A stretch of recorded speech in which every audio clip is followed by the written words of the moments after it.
রমজান মাসে গুনাহ মাফের জন্য আমাদের কোন আমলগুলোতে বেশি গুরুত্ব দেওয়া উচিত? রমজান মাসে আল্লাহর কাছ থেকে মাগফিরাত লাভের জন্য সবচেয়ে বেশি গুরুত্ব দেওয়া উচিত তাকওয়া চর্চার ব্যাপারে। তাকওয়া চর্চা কি? তাকওয়া চর্চা হলো রমজান মাসে সকল প্রকার গুনাহ থেকে বেঁচে থাকার সংগ্রাম করা, আল্লাহ ভীতির চেতনা থেকে। যে আল্লাহ তাআলা রমজানের দিনের বেলায় পান করা, আহার করা, হালাল খানা, হালাল পানীয়, এগুলো রমজান মাসে দিনের বেলা গ্রহণ করতে যে আল্লাহ নিষেধ করেছেন, তাহলে যেগুলো আল্লাহ নিষেধ করেছেন হালাল না, সেগুলো কত জঘন্য হবে। অতএব রমজান মাসে আমি সকল প্রকার গুনাহ থেকে, সকল প্রকার হারাম থেকে বেঁচে থাকার চেষ্টা করব। এটা হলো আমাদের কর্তব্যের অংশ। এটা যদি আমরা করি তাহলে ইনশাআল্লাহ গুনাহ মাফের সম্ভাবনা অনেক বেড়ে যাবে তাকওয়া চর্চার মাধ্যমে। দ্বিতীয়ত, আল্লাহর কাছ থেকে গুনাহ মাফের জন্য রমজান মাসের যে সমস্ত আমলগুলো আছে, মাসনুন আমলগুলো আছে, সে আমলগুলোকে আমরা খুঁটে খুঁটে করার চেষ্টা করব। আমাদের একটা ছোট্ট ছোটি বই আছে, রকমারি এবং অন্যান্য অনলাইনে আপনারা হয়তো পেতে পারেন। বইটা হলো মাহে রমাদানের 27 আমল। এখানে নবী করিম সাল্লাল্লাহু আলাইহি ওয়াসাল্লামের সুন্নাহর আলোকে কোরআনে কোন আয়াত থেকে রমাদান মাসে করার মতো 27টি আমলের ব্যাপারে একটা ধারণা দেওয়া হয়েছে। এই আমলগুলো যদি দিয়ে আমরা রমাদানকে সাজাতে পারি, তাহলে ইনশাআল্লাহ রমাদান মাস আমাদের গুনাহ মাফের মাস হিসেবে আল্লাহর কাছে গ্রহণযোগ্য হতে পারে, মকবুল হতে পারে। এটা আমার জন্য সুবর্ণ সুযোগ হতে পারে। আল্লাহ আমাদের সবাইকে রমাদান মাসে বেশি বেশি করে আল্লাহর কাছে গুনাহ মাফের আমলগুলো করার তৌফিক দান করুন। একটা বিশেষ উদ্যোগ রমজান মাসে আমাদের থাকা উচিত তাকওয়ার পাশাপাশি, সেটা হলো দোয়া। আমরা প্রতিদিন যদি আল্লাহর কাছে চোখের পানি ফেলে দোয়া করি, আল্লাহ আমি গুনাহ থেকে যেন বের হয়ে আসতে পারি, আমাকে তৌফিক দাও, যেগুলো হয়ে গেছে সেগুলো মাফ করো, নিজের সঠিক সিদ্ধান্ত নেওয়া, নিজের ব্যাপারে শক্ত অবস্থান নেওয়া, পাশাপাশি আল্লাহর কাছে এভাবে কেমন একটা দোয়া করা। এর মাধ্যমে ইনশাআল্লাহ আমরা গুনাহ মাফের দিকে যেতে পারি, দান করার মাধ্যমে আল্লাহ সন্তুষ্টি পেতে পারি। এর সাথে সামনের ভিতরে এগুলো সবই আছে। আমি সৌদি দাম্মাম শহরে ছিলাম, দাওয়াত সেন্টারে ক্লাস করেছি। হাদিসের দলিলে রহি আছে, বুকে হাত বাঁধা রফে আদায় করাতে আমাদের ইমাম কয়েকজন মুসলিমদের উপর ক্ষিপ্ত, আমাদেরকে গাদা গর্দব ইত্যাদি বলে বেড়াইতেছে। সে বলতেছে, নামাজ পড়লে আমার মতো করে পড়তে হবে, না হয় আপনারা আলাদা মসজিদ বানিয়ে নেন। আমি কোনটা করব, সহি কোনটা বললে উপকৃত হব? ভাই, প্রথম কথা হলো যে এই বিষয়ে আমরা এর আগে বারবার বলেছি, কোনো ব্যক্তি যদি রফে আদায় করেন তাতে তো আশপাশের মুসল্লিদের ডিস্টার্ব হয় না। এক্ষেত্রে অন্যান্য যে সমস্ত ইমাম হন, মুসল্লি হন, ফেকে হানাফি যেটা দেশে প্রচলিত, সেটার যারা ফলোয়ার, তারা এটাকে ডিসকারেজ করা এই লেভেলে যে না হলে অন্য মসজিদে চলে যান, এটা অবশ্যই গর্হিত এবং অন্যায় কাজ। যদি কোনো ইমাম এটা করে থাকেন, তিনি এটা ভুল করছেন।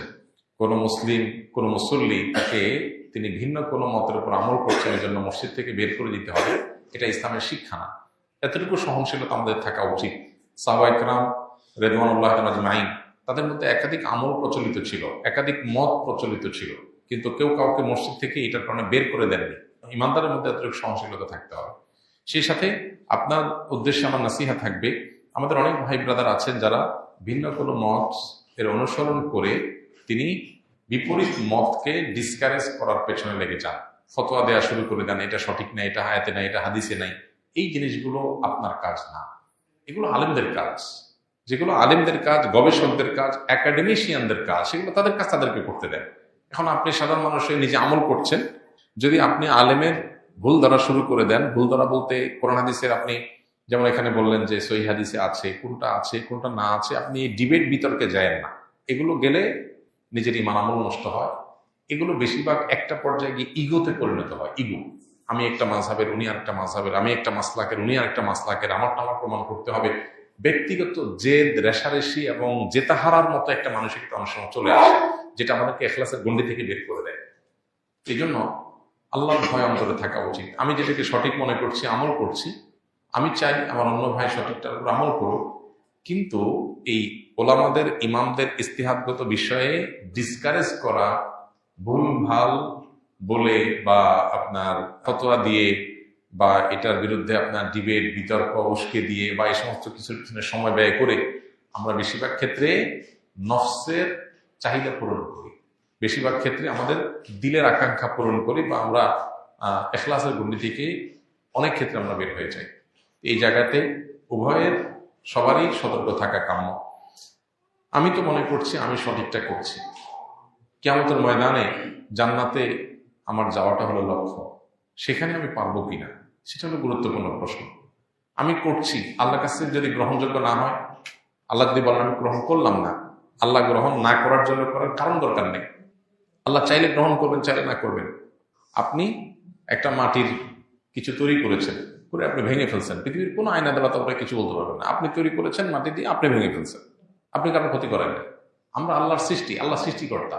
আল্লাহ আমাদেরটা গ্রহণ করবেন, করবেন না, জান্নাতে দিবেন, জাহান্নামে দিবেন, পৃথিবীতে সৃষ্টি জগতে কেউ তাকে জিজ্ঞেস করার নাই।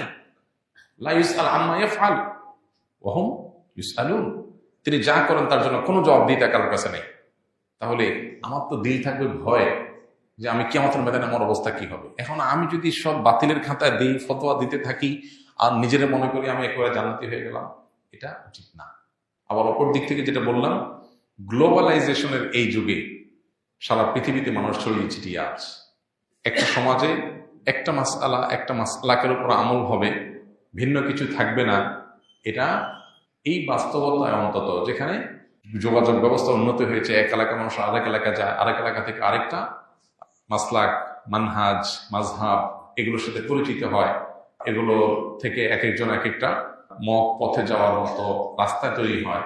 এই বাস্তবতাকে সামনে রেখে আমি আমার মসজিদে বা আমার এলাকাতে এটাই শুধু চাই, এর বাইরে আর কিছু চাই না, এটা অবাস্তব। আর বিশেষ করে মুসলমান আখলাক সুলভ না, অন্তত আমরা যার যার মতকে সঠিক মনে করি, সেটাকে আমল করব, এবং এটার পক্ষে প্রয়োজনীয় আপনার শর্ত শারায়েত মেনে উসুল, মূলনীতি, প্রিন্সিপাল লক্ষ্য করে দাওয়াতও দিতে পারি, দেব।